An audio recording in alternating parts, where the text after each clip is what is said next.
2019 के शुरुआत में ही नरेंद्र मोदी मीडिया के सामने आए और एक एक करके तमाम राजनीतिक मुद्दों पर जवाब दिया। लगभग 1.5 घंटे तक चले इंटरव्यू में नरेंद्र मोदी ने राफेल से लेकर राम मंदिर पर जवाब दिया और विपक्ष पर भी जमकर हमला बोला। उनसे जब 3 राज्यों में मिली हार के बारे में और 2019 की तैयारियों को लेकर सवाल पूछा गया तो देखिए उन्होंने क्या जवाब दिया। पहली बात है,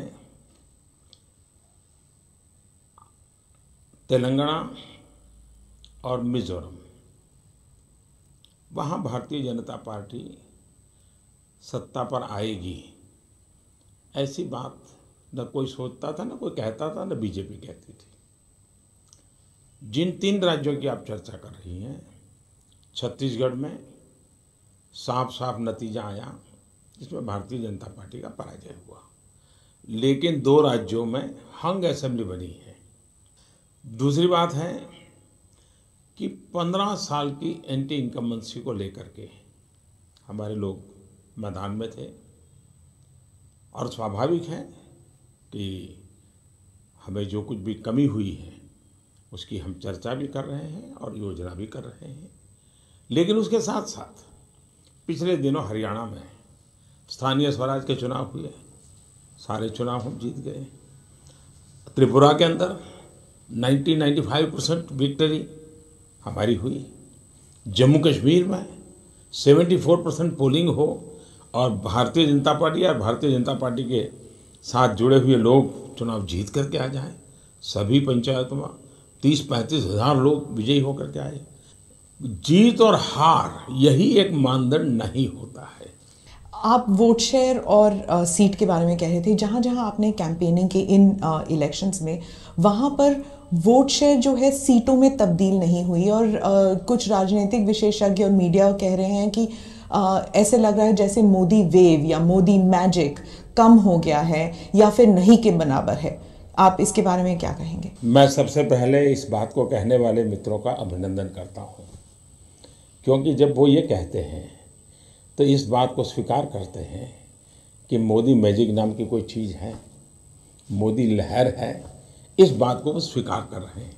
लेकिन साथ साथ ये भी देखिए, आप 2013-14 के कालखंड के अखबार निकाल दीजिए, टीवी डिबेट निकाल दीजिए, एक सेट ऑफ पर्सन्स है, कुछ निश्चित लोग हैं जो 2013-14 में भी बोलते थे कि लहर नहीं है, मोदी जीत नहीं सकते, मोदी आकर के कुछ नहीं कर सकते, मोदी, सारे उनके यही वही सेट ऑफ पर्सन्स, 1-2 कम हुए हो, 1-2 ज़्यादा हुए हो, अलग बात है, लेकिन मेन धारा वही है। अब उनकी जिम्मेवारी है कि जिनके लिए वो काम करते हैं उनके लिए उनको कुछ ना कुछ तो नैरेटिव सेट करना पड़ेगा, कुछ ना कुछ तो बोलना पड़ेगा। और इसलिए इस बात की मुझे खुशी है कि उनको इतना स्वीकार करना पड़ा है कि मोदी लहर नाम की कोई बात है, मोदी मैजिक नाम की कोई बात है। जहाँ तक मेरा सवाल है, मैं समझता हूँ कि लहर सिर्फ और सिर्फ जनता की आशा आकांक्षाओं की होती है। लहर सिर्फ जनता को हमारी आशा आकांक्षाएं कौन पूरी कर पाएगा उस विश्वास की होती है। नरेंद्र मोदी से नोटबंदी, जीएसटी और देश के बैंकों के हजारों करोड़ लेकर भागे भगौड़ों को वापस लाने को लेकर सवाल जवाब किया गया तो देखिए उन्होंने क्या जवाब दिया। हमारे देश में बार बार खबरें आती थी, काला धन काला धन, और कोई इस बात से इनकार नहीं करता है कि देश में पैरेलल इकोनॉमी चल रही थी, इसका कोई इनकार नहीं कर सकता। उद्योगपतियों के घर से, व्यापारियों के घर से, बाबुओं के घर से बिस्तर के नीचे से नोटें मिलती थी, बोरे भर भर के पड़ी हुई नोटें मिलती थी। ये सारी चीज़ें इस बात का द्योतक है कि हमारे देश में फॉर्मल इकोनॉमी की बहुत अनिवार्यता थी।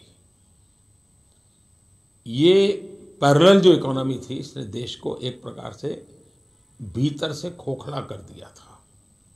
नोटबंदी ने सबसे बड़ा काम किया है और जो आने वाले दिनों में देश को बहुत ही मजबूती, आर्थिक रूप से मजबूती देने वाला है, और वो है ये जो बोरे भर भर करके नोटें पड़ी रहती थी, वो बैंकिंग व्यवस्था में आई है।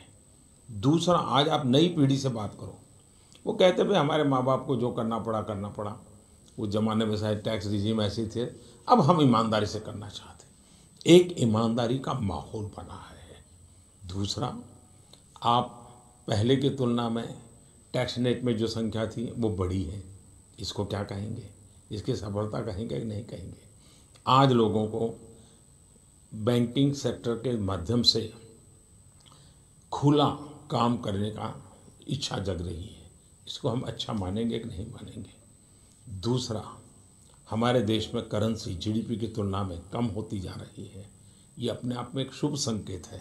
अदरवाइज जिस रूप से पहले चल रहा था उसी कम से चलता तो आज शायद हम इतनी बड़ी मात्रा में नोटों के ढेर होते हमारे देश में, शायद चीज़ें चलाना मुश्किल हो जाता। पर ऐसे झटका देने की ज़रूरत थी क्या? बात है, ये झटका नहीं है जी।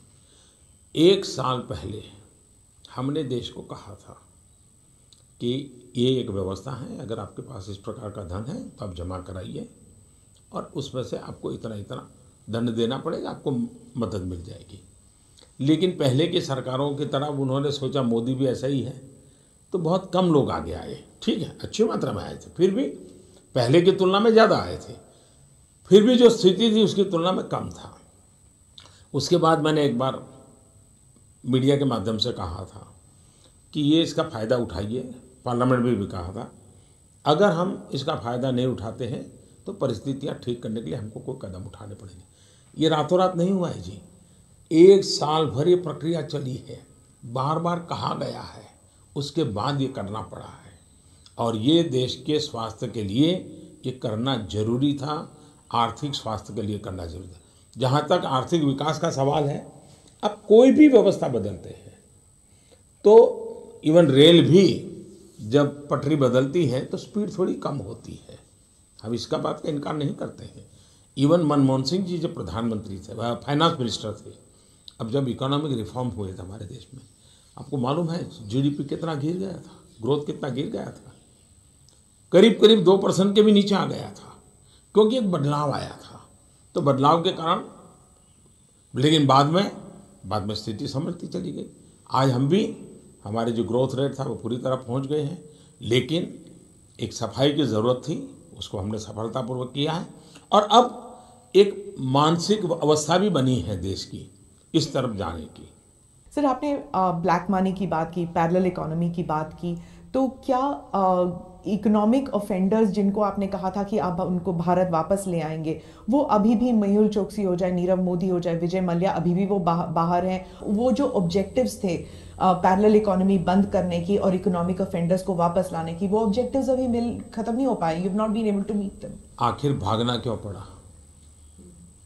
अगर पहले जैसी सरकार होती, यही दोस्ताना चलता, लूटना है लूटते चले, देना है देता चले, खाना है खाता चले, तो फिर उनको भागना भी नहीं पड़ता। इन लोगों को भागना इसलिए पड़ रहा है कि यहाँ पर उनको कानून नियमों का पालन करना पड़ेगा, पाई पाई चुकता करनी पड़ेगी, और इसलिए भागे हैं। जो भागे हैं उनको लाने के लिए अंतर्राष्ट्रीय कानून होते हैं, अंतर्राष्ट्रीय नीति नियम होते हैं, उसका पूरा उपयोग किया जा रहा है। ऐसे भगोड़ों के लिए मजबूत से मजबूत हमने कानून बनाए हैं, उनकी संपत्ति जब्त करने का कानून बनाया है। इतना ही नहीं, विदेशों में उनकी संपत्ति है तो उसको भी जब्त करने का कानून बनाया है। इसलिए सरकार के हाथ में जितने विषय हैं उनका पूरी तरह हम उपयोग कर रहे हैं, और मैं विश्वस्त हूँ कि पहले इस देश से भागे हुए कोई वापस नहीं आए। इस सरकार के समय भागे हुए लोग आज नहीं तो कल कभी न कभी आएंगे। डिप्लोमेटिक चैनल से भी प्रयास हो रहा है, कानूनी तरीके से भी प्रयत्न हो रहा है, कानून बना करके संपत्ति जब्त करने की दिशा में भी प्रयास हो रहा है, और हम हिंदुस्तान का पाई पाई जो चुराने वाले लोग हैं, हम पाई पाई वापस लाने के लिए प्रतिबद्ध है। दूसरा, कभी अंतर्राष्ट्रीय फोरम में मैं नया था, मैं G20 में गया था, पहली मेरी G20 समिट थी। उस G20 समिट में मैंने काले धन और बैंक अकाउंट में जो पैसे रखे जाते हैं विदेशों में, जो एक प्रकार से हेवन बन चुके हैं, उसके संबंध में विस्तार से विषय रखा था। और पहली बार G20 समिट में सभी देशों ने मिलकर के इसको एक गंभीर समस्या माना था। उसको टेररिज्म फंडिंग होता है, ये भी चर्चा आई थी। और आज दुनिया के देश जानकारियां देने के लिए तैयार हुए हैं। भारत ने कई देशों के साथ एग्रीमेंट किया है कि ऐसे देशों में जो पैसे आएंगे तो आने वाले समय में हमें वो रियल टाइम जानकारी देंगे। और 2019 के बाद ये करीब करीब रियल टाइम जानकारियों का सिलसिला शुरू हो जाएगा और इसलिए ब्लैक मनी को वापस आना ही पड़ेगा। जब नरेंद्र मोदी से यूपीए के समय हुए घोटालों में किसी के जेल न जाने पर सवाल पूछा गया तो देखिए नरेंद्र मोदी ने क्या कहा कि जमानत भी तो है, जो जमानत पर है वो शायर कर सकते हैं, कानून रोकता नहीं है। लेकिन ये भी मानना पड़ेगा कि इस देश का फर्स्ट फैमिली जिसको बड़ा बोला जाता था, 4 पीढ़ी से जिन्होंने देश को राज किया है, उनको जमानत पर निकलना पड़े और वो भी पैसों की हेरा फेरी में। ये बात अपने आप में बहुत बड़ी है। और जो सेट ऑफ पीपल है जो उनकी सेवा में लगे हैं वो ऐसी चीज़ों को दबाने में लगे रहते हैं और चीज़ों को उभारने में लगते हैं। ये अपने आप में बहुत बड़ी बात है। इस देश के भूतपूर्व वित्त मंत्री, उनको आज अदालत के चक्कर काटने पड़ते हैं, ये कोई छोटी बात नहीं है। लेकिन कोई भारतीय जनता पार्टी का विरोधी है इसलिए उनको तकलीफ हो, इस पक्ष के हम नहीं हैं। तो ये वेंडेटा नहीं है, इस पक्ष में हम कभी नहीं हैं। हम मानते हैं कानूनन प्रक्रिया में जो निकलेगा वो मोदी हो तो मोदी को भी भुगतना पड़ेगा, वरना देश चल नहीं सकता है। और इसलिए न हमारा किसी व्यक्ति से संबंध इसमें कोई लेना देना है, न किसी संस्था से लेना देना है। मेरिट के आधार पर डिपार्टमेंट प्रोफेशनली काम करें, अदालत जो फैसला सुना है उसके आधार पर आगे बढ़ना चाहिए। लेकिन देश ज़्यादा इंतजार करना नहीं चाहता है और इसलिए ऐसी चीजें लटकनी नहीं चाहिए। राहुल गांधी द्वारा जीएसटी को गब्बर सिंह टैक्स बताने पर नरेंद्र मोदी ने कांग्रेस की आलोचना की। उन्होंने कहा कि जीएसटी आने से पहले देश में लोगों को कई चीजों पर 30 से 40% टैक्स देना पड़ता था, जो आज काफी कम हुआ है और सभी दलों की सहमति से ही जीएसटी को देश में लागू किया गया है। देखिए जीएसटी को लेकर नरेंद्र मोदी ने और क्या कुछ कहा। मुझे लगता है जिसकी जैसी सोच होती है वैसे उसके शब्द होते हैं और इसलिए उसमें मेरा उलझना उचित नहीं होगा। दूसरा विषय है, क्या जीएसटी की प्रक्रिया हिंदुस्तान के सभी राजनीतिक दल सर्वसम्मति से की है कि नहीं की है। प्रणब मुखर्जी जब फाइनेंस मिनिस्टर हुआ करते थे तब से जीएसटी का सिलसिला चला है और इसलिए जीएसटी सभी राजनीतिक दलों ने देश में एक अच्छी व्यवस्था लाने की सोच का वैसे पनपी हुई व्यवस्था है। दूसरा, पार्लियामेंट में सर्वसम्मति से ये सब पारित हुआ है। तीसरी बात है, क्या जीएसटी आने के पहले देश में टैक्स रेट क्या था? क्या मेरे मीडिया के मित्रों की भी जिम्मेवारी नहीं है कि देश के सामान्य मानव को सब पता नहीं होता है, लेकिन हमें बताना भी तो चाहिए। सरकार बार बार बता दी, हमारे देश में 30-40% टैक्स वाली चीज़ें थी, 30-40%, और हिडन टैक्स हुआ करता था, सामान्य मानव को पता ही नहीं चलता था और लोग लेते थे पैसे। बार बार टैक्स लगता था, हर मुकाम पर टैक्स लगता था। जीएसटी के कारण ये सिंप्लीफाई हुआ।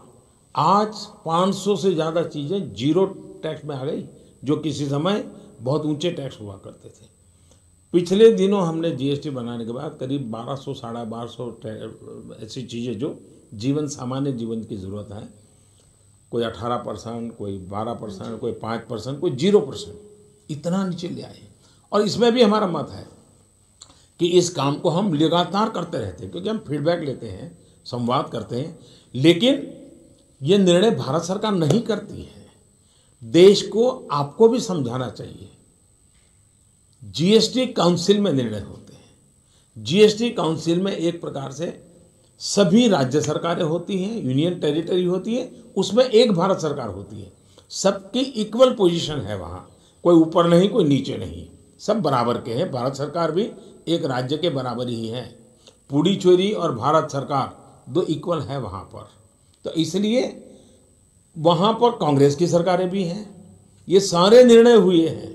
पार्लियामेंट में सर्वसम्मति कांग्रेस है, जीएसटी में सर्वसम्मति वहाँ भी कांग्रेस है, जीएसटी के अंदर सर्वसम्मति में कांग्रेस के भी मुख्यमंत्री हैं, वो भी। अब वो अपनी ही पार्टी के लोगों को गाली दे रहे हैं क्या? अपनी ही सरकारों को गाली दे रहे हैं क्या?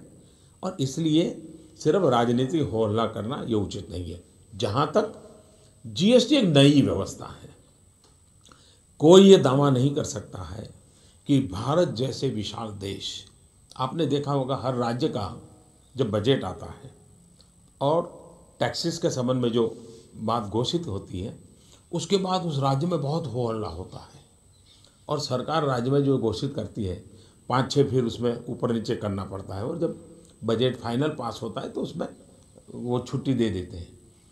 हर राज्य में होता है। मैं भी गुजरात में इतने साल मुख्यमंत्री रहा, मुझे भी करना पड़ता था, हर बजट में करना पड़ता था, क्योंकि पहले हम सोचते हैं कि इसका ये परिणाम होगा, लेकिन बाद में ध्यान में आता है नहीं इसका तो ये साइड इफेक्ट ये होगा, तो हमें बदलना पड़ता था। अब देश के सभी राज्यों में जिस विषय को लेकर के हो हल्ला होता था, उनके बजट में होता था, वो जीएसटी के कारण सब एक जगह पे होता है, इसलिए बड़ा लगता है। लेकिन मिल बैठ करके इसको ठीक करने का प्रयास किया जाता है। दूसरा, इतनी बड़ा परिवर्तन लाते हैं, टेक्नोलॉजी ड्रिवन है, तो बहुत से छोटे व्यापारियों को थोड़ा अनकंफर्ट हुआ है और ये तो हम भी मानते हैं कि थोड़ा तो अनकंफर्ट हुआ है। लेकिन सरकार की जिम्मेवारी क्या है कि संवेदनशीलता के साथ उनको समझे, उसकी समस्या का समाधान करें। तो ऐसी जितनी बातें हमारे सामने आती हैं हम जीएसटी काउंसिल में रखते हैं। जीएसटी काउंसिल उसका सरलीकरण में हम मिल बैठ करके आगे बढ़ते हैं। अभी हमने 2 महत्वपूर्ण फैसले करना हम चाहते थे कि एक, जो 20 लाख रुपये तक की जिम्मेवारी हमारे व्यापारियों को है, उसकी सीमा हम 75 लाख कर करके उनको मुक्ति देना चाहते थे। लेकिन इस जीएसटी काउंसिल में हम नहीं कर पाए, कुछ रिजर्वेशन थे कुछ स्टेट के, तो आखिर के एक कमेटी बनानी पड़ी। कमेटी का निर्णय आ जाएगा तो मैं मानता हूँ एक बहुत बड़ा काम हमारे लोगों का हो जाएगा। उसी प्रकार से ये जो अंडर कंस्ट्रक्शन मकानों के लिए टैक्स जीएसटी और फिनिश मकान के लिए जीएसटी, उसमें भी हम जैसे रेस्टोरेंट्स के लिए हमने किया, कुछ नहीं भाई 5% में सब कर देंगे, उस दिशा में हम जाना चाहते थे। उसमें भी कुछ लोगों के रिजर्वेशन थे तो जीएसटी में नहीं कर पाए। अब वो कमेटी को गया है, हम कोशिश करेंगे जितना जल्दी वो भी अगर हो सके कमेटी रिपोर्ट कर दें। तो इसलिए हम लगातार जीएसटी सरल बने, जीएसटी कंज्यूमर के बेनिफिट को एक प्रकार से सुरक्षित रखें, उस दिशा में चलते चले जा रहे हैं। इतने कम समय में, इतने बड़े देश में, इतनी विविधताओं के बीच ये अचीवमेंट जो हुआ है वो छोटा नहीं है। फिर भी हम मान के चलते हैं कि हर चीज़ इतने बड़े देश में सुधरने के लिए संभावना होती है। हम लगातार बदलाव कर रहे हैं, लगातार नई नई चीज़ें ठीक कर रहे हैं। मिडिल क्लास को लेकर किए गए सवाल को लेकर भी नरेंद्र मोदी ने क्या कुछ जवाब दिया, आइए दिखाते हैं आपको। पहली बात है, मिडिल क्लास के विषय में हमारी सोच हमें बदलनी पड़ेगी। मिडिल क्लास कभी भी किसी की दयादान पर जीने के स्वभाव का नहीं है। वे स्वाभिमान से जीने वाला वर्ग है और देश को चलाने में बहुत बड़ा योगदान देने वाला वर्ग कोई है तो मध्यम वर्गीय समाज है। नीचे का तबका है, उसको कुछ मिलना चाहिए, इसकी पॉजिटिव सोच रखने वाला भी मिडिल क्लास का है। और इसलिए भारत में मिडिल क्लास की चिंता करना हम हमारा दायित्व समझते हैं। देश हित में भी हमारा दायित्व, सिर्फ इसलिए नहीं कि वो हमें वोट देता है, देश हित में भी हमारा मत है कि भारत का बढ़ता जाता जो मिडिल क्लास वर्ग है उसकी चिंता करनी चाहिए। अब जैसे महंगाई, आप 2013-14 से निकालिए, इन्फ्लेशन क्या था, फिर मैं कहता हूँ अखबारों के कतरन निकाल के देख लीजिए, आज क्या है जी। हम 2% 3% पर लेके आएंगे इन्फ्लेशन, जो 18% पर पहुँचा था। इसका सीधा बेनिफिट किसी को हुआ है तो मध्यम वर्ग को होता है। महंगाई अगर कंट्रोल होती है तो सबसे बड़ा जो सुविधा बढ़ती है, क्योंकि मध्यम वर्ग का व्यक्ति चोरी नहीं कर सकता। मध्यम वर्ग का वर्ग सामाजिक स्थिति में उसको जो रहन सहन है उसमें गिरावट नहीं ला सकता है, उसको बहुत झेलना पड़ता है। वो हमने उस पर से मुक्ति दिलाई। मान लीजिए हम एजुकेशन में मेडिकल सीटें बढ़ाते हैं, बहुत बड़ी मात्रा में बढ़ाई, इसका सबसे पहला बेनिफिशियरी कौन है? मिडिल क्लास के जो एस्पिरेशंस है उसको मैंने एड्रेस किया। उड़ान योजना अगर हम लाते हैं और 2500 रुपये में देश का हवाई जहाज में लोग जाना चाहते हैं, समय बचाना चाहते हैं, वो जाते हैं। रेलवे के अंदर एसी कोच में ट्रैवल करने वालों से ज़्यादा आज हवाई जहाज में ट्रैवल करने वाली संख्या हो गई है। ये कौन लोग हैं? मिडिल क्लास है। उसको जाने की संभावना बनी तब जा रहा है। दूसरा, मिडिल क्लास के एस्पिरेशंस के वाले काम कैसे हो, जैसे ये आयुष्मान भारत योजना।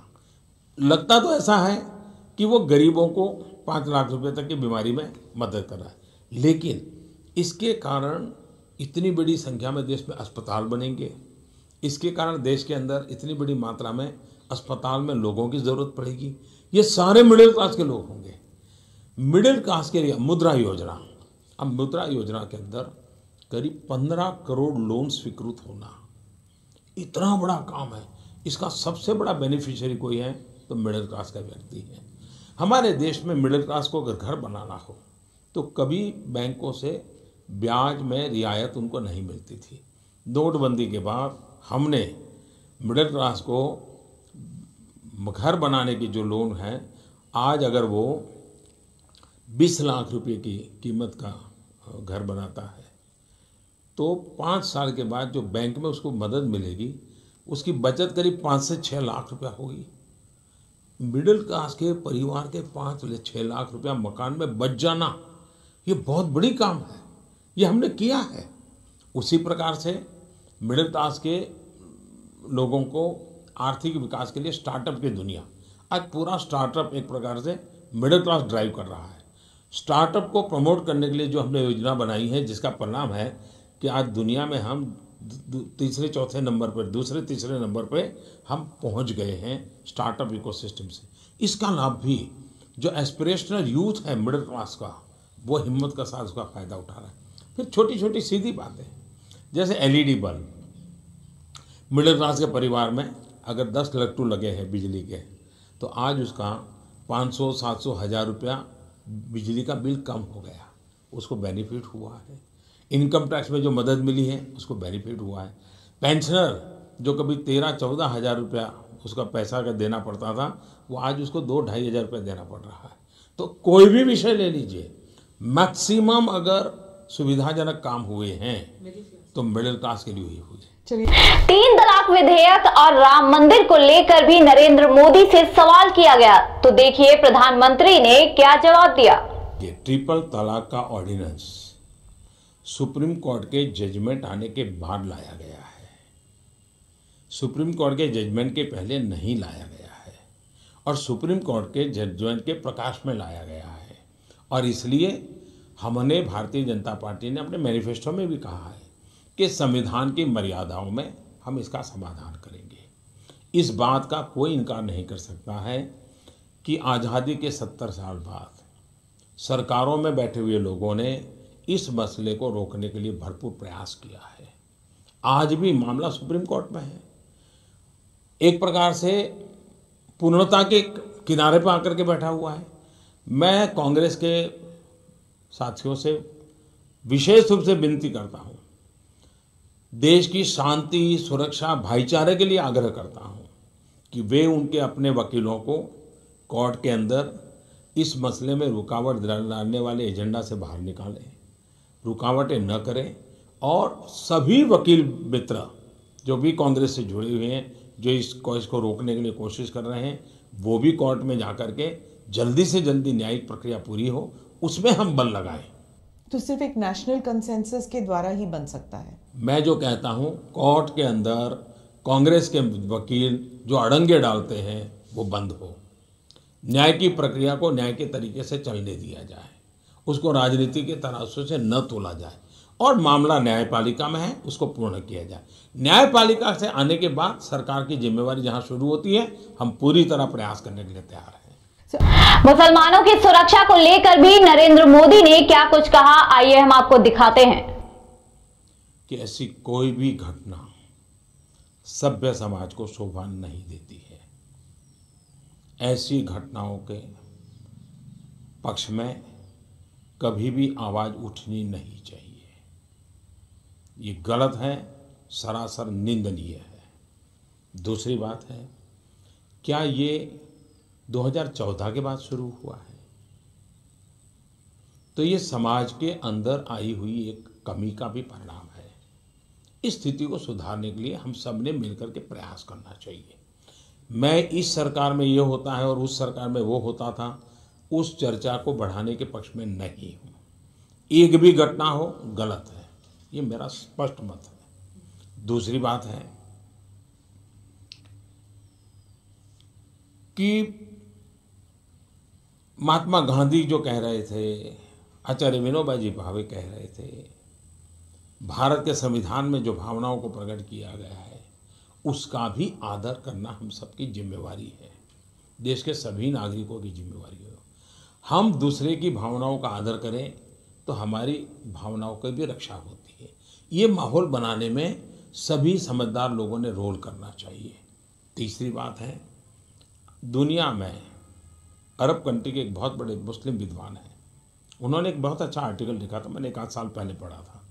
इन्होंने कहा भारत से हमने सीखना चाहिए। दुनिया के लोग कह रहे हैं कि जहाँ विश्व के सभी संप्रदाय हैं, बहुत बड़ी मात्रा में जनसंख्या है हर एक संप्रदाय की, लेकिन इतने प्यार से मिलजुल करके जीते हैं, रहते हैं, जबकि हम एक ही संप्रदाय में मानने वाले लोग मारने काटने पर तुले हुए हैं।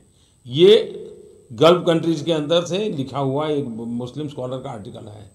भारत को गर्व करना चाहिए कि हम सदियों से मिलजुल करके जी रहे हैं। समाज में घटनाएं नहीं होनी चाहिए, लेकिन समाज का जो मुख्य फैब्रिक है वो क्या है उसको हमने समझना चाहिए। और कोई किसी को हर चुनाव के पहले असहिष्णुता लोगों को देखने लग जाती है, डर लगना लग जाता, तो किसी का लोगों का एजेंडा होता है ऐसे व्यक्तिगत टीका टिप्पणी के। तो सबका साथ सबका विकास, सबका साथ सबका विकास। 18,000 गांव में बिजली नहीं थी। हम ये पूछने नहीं गए कि किस संप्रदाय का गांव था और 18,000 गांव को बिजली है। हम सौभाग्य योजना से आगे बढ़ रहे हैं। देश के अंदर 4 करोड़ परिवार ऐसे ध्यान में आए कि जिनके पास बिजली नहीं है।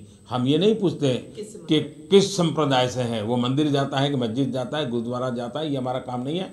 4 करोड़ परिवारों के घर में बिजली का दिया जलना चाहिए। हमने तय किया कि माताएं बहनें चूल्हा जलाने से, लकड़ी के चूल्हे से धुएं की ज़िंदगी जीती हैं।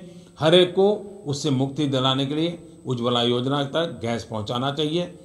कौन किस मजहब की माँ है इससे हमारा लेना देना नहीं है। हर माँ को मुक्ति मिलनी चाहिए, हर घर में गैस का चूल्हा पहुँचे, उस दिशा में हम लगे हैं। 5 करोड़ 6 करोड़ के करीब करीब पहुँचा दिए हैं।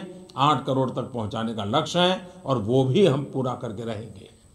वहीं गठबंधन को भी लेकर नरेंद्र मोदी ने विपक्ष पर जमकर हमला बोला। देखिए गठबंधन को लेकर नरेंद्र मोदी ने क्या कुछ कहा। आखिर महागठबंधन ये क्यों बन रहा है? 5 साल हो गए महागठबंधन ने देश के सामाजिक आर्थिक विषयों को लेकर के कुछ सोचा हो, कुछ कहा हो, एक स्वर से कहा हो, ऐसा हुआ है क्या? नहीं हुआ है। अभी भी उनके यहाँ से 2-2 स्वर निकलते हैं, भिन्न भिन्न स्वर निकलते हैं। और आखिरकार ये लोग हो गए हैं, ये खुद के बचाने के लिए मैदान में सहारा ढूंढ रहे हैं। एक दूसरे को भाई हाथ पकड़ो बच जाएंगे, तो ये खेल चल रहा है।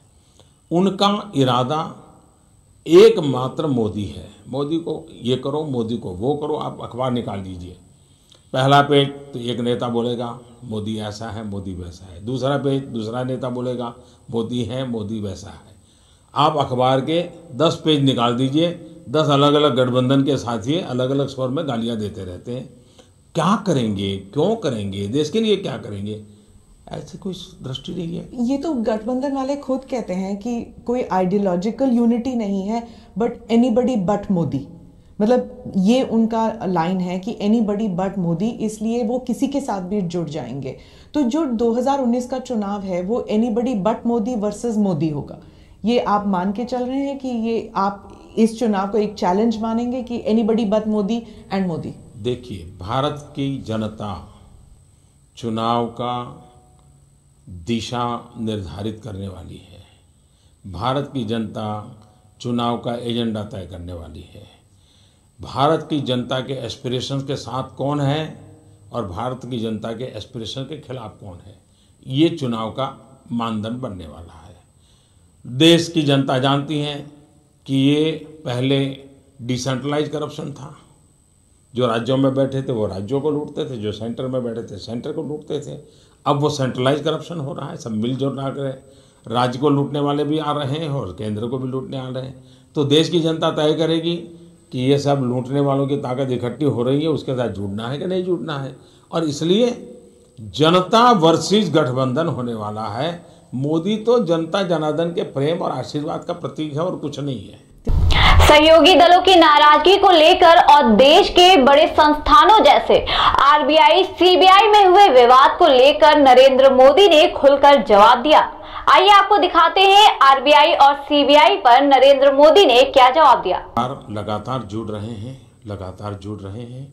हम लोग 2014 में थे, उससे बहुत बड़ी मात्रा में सारे छोटे मोटे दल हमारे साथ जुड़े हैं। नॉर्थ ईस्ट में तो हम कहीं थे ही नहीं 2014 के पहले, बहुत बड़ी मात्रा में हमारे साथ जुड़ रहे हैं। क्या मायावती जी जुड़ सकती हैं आपके तो साथ? कौन जुड़ सकता है, कौन नहीं जुड़ सकता है, और मैं नहीं मानता हूँ कोई समझदार व्यक्ति टीवी के सामने ऐसी चीज़ों का उल्लेख करेगा। और लेकिन मैं इतना जरूर मानता हूँ कि देश की जनता इन सारे चीज़ों को जानती है। अब तेलंगाना में गठबंधन का क्या हाल हुआ,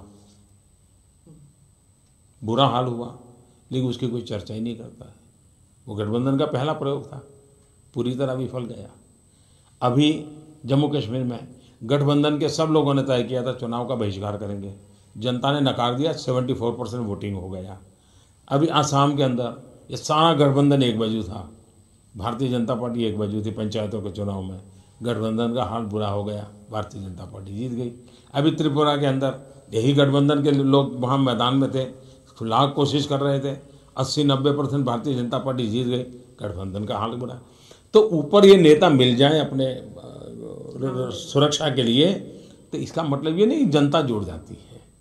लेकिन बात है कि कांग्रेस को ये सब बोलने का कोई हक ही नहीं है। प्रधानमंत्री और पीएमओ को हो, उसके खिलाफ आपने एनएसी बना दिया था। ये कौन से पीएम ऑफिस की ताकत को आपने महत्व दिया था? कैबिनेट इतना बड़ा निर्णय करे और प्रेस कॉन्फ्रेंस में पार्टी का एक नेता उस कैबिनेट के निर्णय के कागज को टुकड़े करे, ये कौन सा इंस्टीट्यूशन का सम्मान करते हैं आप लोग? आपने जुडिशरी को,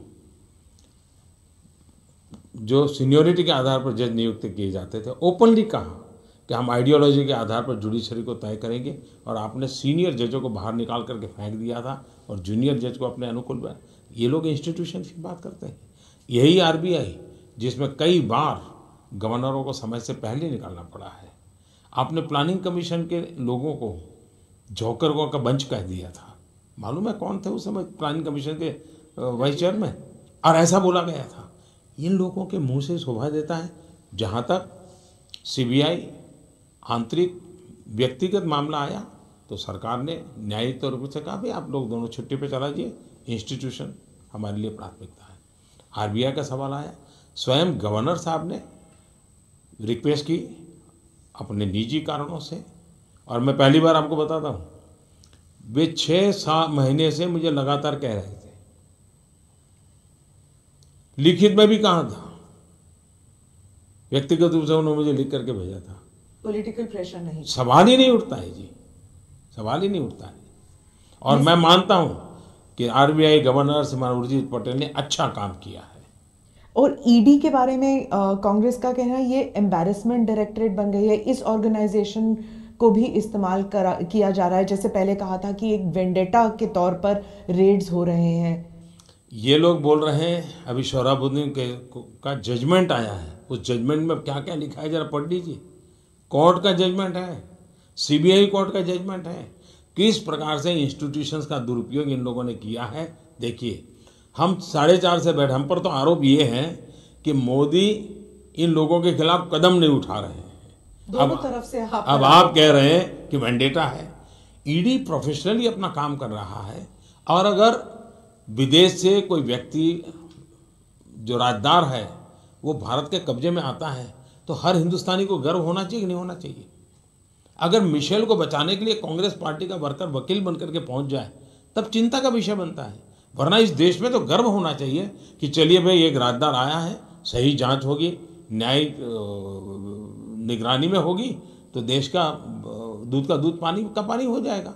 वहीं 2018 में सबसे ज्यादा चर्चा में रहने वाले राफेल मुद्दे और राहुल गांधी द्वारा लगातार डायरेक्ट नरेंद्र मोदी पर हमला बोलने को लेकर नरेंद्र मोदी ने राहुल की समझ पर भी सवाल उठाए। उन्होंने कहा कि मैं इस मुद्दे पर संसद में पहले ही जवाब दे चुका हूं। ये मेरे पर व्यक्तिगत आरोप नहीं है, एक सरकार पर आरोप है, सरकार पर आरोप। मेरे पर व्यक्तिगत आरोप है तो उनको खोज करके निकालना चाहिए कि किसने दिया, क्या दिया, कहाँ रखा, सब निकालना चाहिए उन्होंने। दूसरी बात है कि संसद में मैंने विस्तार से इसका जवाब दिया है। जहाँ भी मुझे पब्लिक में बोलने का मौका मिला है मैंने इस विस्तार से बताया है। तीसरी बात है, सुप्रीम कोर्ट तक मसला क्लियर हो चुका है। सुप्रीम कोर्ट ने उसके बाल की खाल उधेड़ करके सारी चीज़ें निकाल करके रख दी है। फ्रांस के राष्ट्रपति जी ने बयान दे दिया है, भारत के प्रधानमंत्री ने बयान दे दिया है। उनको इतना कर लीजिए, जो इतने सवाल मुझे पूछ रहे हैं, वे जब भी बोले तो आप इतना, कोई मीडिया में हिम्मत होनी चाहिए, उनको पूछे कि ठहरिए भाई, आप बताइए, सिद्ध कीजिए, आप जो आरोप लगा रहे हैं हमें बताइए। ऐसे पत्थर मार के भाग मत जाइए, कीचड़ उछाल करके भाग मत जाइए। एक तो सवाल पूछिए उनको, कहीं तो दे कि भाई हाँ यहाँ का लिंक यहाँ का लिंक यहाँ है। ये तो दे नहीं पा रहे, बोलते चले जा रहे हैं जी। अब मुझे बताइए, उनको ये बोलने की बीमारी है तो मुझे बार बार उसी में उलझते रहना चाहिए क्या? मैंने एक बार जवाब दे दिया, पार्लियामेंट में दे दिया, सुप्रीम कोर्ट से मामला आया। दूसरी बात है, देश में चर्चा ये होनी चाहिए कि आज़ादी के बाद लगातार डिफेंस डील हमेशा विवादों में क्यों आए हैं? ऐसा कौन सा वर्क कल्चर बना है कि देश में इस प्रकार से डिफेंस डील को ही विवादों में डाल करके हमारे देश की सेना को और दुर्बल करने का षड्यंत्र कौन कर रहा है? क्या कारण है? दूसरी बात है, डिफेंस डील में दलालों को क्या जरूरत है? क्या इन दलालों के बिना डिफेंस डील नहीं होता? तीसरी बात है, मेक इन इंडिया अगर 70 साल पहले शुरू हुआ था, भारत खुद अपने शस्त्र बनाता, तो ये बाहर से जो मलाई खाने वाला रास्ता है वो बंद होता कि नहीं होता? मेरा गुनाह ये है कि मैं मेक इन इंडिया की कोशिश कर रहा हूँ। मेरा गुनाह ये है कि हिंदुस्तान में सेना को जो ज़रूरत है वो हिंदुस्तान में बननी चाहिए, ताकि ये सारे बाहर से जो सौदेबाजी हो रही है बंद होनी चाहिए। और इसलिए मैं लगा हुआ हूँ, मैं टेक्नोलॉजी ट्रांसफ़र करने के लिए लगा हूँ, यहाँ कोशिश कर रहा हूँ। दूसरी बात है, जो लोग सेना को दुर्बल बनाना चाहते हैं, आरोप कर मर देते हैं, क्या मुझे मेरे पर आरोप लगे इसकी चिंता करनी चाहिए कि मेरे देश की आवश्यकताओं को पूरा करना चाहिए? मैंने तय किया है, जितनी गालियां पड़ेगी मैं खाऊंगा, जितने आरोप लगेंगे लगने दीजिए। मैं ईमानदारी के रास्ते पर चलूंगा, राष्ट्र रक्षा को प्राथमिकता देते हुए चलूंगा। मैं मेरे सेना के जवानों को उनके नसीब पर नहीं छोड़ूंगा। उनकी जो भी रिक्वायरमेंट है उसको खरीदना पड़ेगा तो प्रक्रियाओं को तेज गति से चला करके करूंगा। मुझ पर आरोप होते रहेंगे तो भी करूंगा, क्योंकि मैं ईमानदारी और सत्य के साथ जीने वाला इंसान हूं। इसलिए झूठे आरोपों से डर करके मैं मेरे देश की सेना को दुर्बल नहीं कर सकता हूं, मैं मेरे देश की सेना को निहत्थी नहीं कर सकता हूं। देश को जो आवश्यकता है वो मिलना चाहिए। सर्जिकल स्ट्राइक और विपक्ष द्वारा सर्जिकल स्ट्राइक पर उठाए गए सवालों को लेकर भी नरेंद्र मोदी ने खुलकर जवाब दिया। पहली बात है कि मैं स्वयं इस मत का हूं कि सर्जिकल स्ट्राइक का राजनीतिकरण नहीं होना चाहिए, उसमें तो कोई विवाद ही नहीं है। लेकिन जब सर्जिकल स्ट्राइक हुआ तो किसी सरकार के मंत्री ने बयान नहीं दिया है, न प्रधानमंत्री ने बयान दिया है। सेना के अफसर ने देश को जानकारी दी और वो भी इंफॉर्मेशन दी है। और वो इंफॉर्मेशन यहाँ दी इतना नहीं, टेलीफोन करके पाकिस्तान को भी बताया गया था। और जब तक पाकिस्तान को सूचित नहीं किया तब तक हिंदुस्तान के मीडिया को भी नहीं बताया गया था। और सेना ने खुद ने आकर के अपना एक डिटेल रिपोर्ट दिया था, वहीं बात समाप्त हो गई थी। लेकिन देश का दुर्भाग्य है कि उसी दिन पॉलिटिकल पार्टी के कुछ लीडरों ने सर्जिकल स्ट्राइक पर शक खड़ा किया। पाकिस्तान के लिए तो इस प्रकार से बोलना जरूरी था क्योंकि उनको वहाँ मोरल टकाए रखने के लिए आवश्यक था, लेकिन जो बात पाकिस्तान बोल रहा था वो हमारे देश के लोग बोल रहे थे। अपने बात को वजन देने के लिए उदाहरण भी पाकिस्तान का दे रहे थे। राजनीतिकरण वहीं से शुरू हुआ। आपने देश की सेना के लिए अनाप शनाप शब्द बोले, और मैं मानता हूँ कि जिन्होंने इस प्रकार से देश की सेना पर इस प्रकार के आशंकाएं की हैं, सर्जिकल स्ट्राइक पर आशंकाएं की और पहले ही दिन बयानबाजी कर करके इस प्रकार से उसको रौंद डालने की कोशिश की, वो गलत हुआ है। और इसलिए मैं स्पष्ट मत कहूँ कि इसका कतई राजनीतिकरण नहीं होना चाहिए। दूसरी बात है, सैन्य का गौरव करना उतना ही जरूरी होता है, सैन्य के पराक्रम का वर्णन करना उतना ही जरूर होता है। देश के प्रधानमंत्री के नाते, देश की सरकार के नाते और देश के नागरिक के नाते हम सबका दायित्व बनता है कि 62 के लड़ाई में भी हमारे सेना का पराक्रम हो तो उसका जिक्र करना चाहिए, सर्जिकल स्ट्राइक में हमारे सेना का पराक्रम हो तो उसका भी जिक्र करना चाहिए। देश के जीने मरने वाले लोगों के गौरव गान अगर हम नहीं करेंगे तो कौन करेगा? तो गौरव गान को राजनीतिकरण कहना अनुचित है।